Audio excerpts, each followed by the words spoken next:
I wanted to make a short video about what my son gave me this Mother's Day.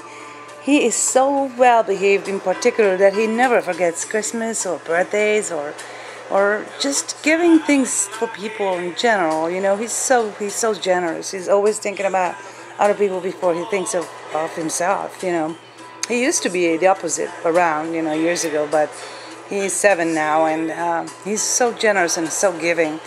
Anyway, here's the card, and every time, by the way, he always chooses the card, and it's always a surprise for me. So it says Mom, that's personal handwriting. It says, for a great mom, even though you're proud of me, you don't have to brag about me all the time.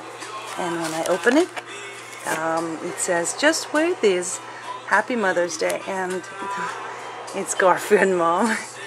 And it says, ask me about my amazing son. And it says, love Maximilian, his personal handwriting. And he is so cute. I'm so proud of him. And he really makes my heart just so happy.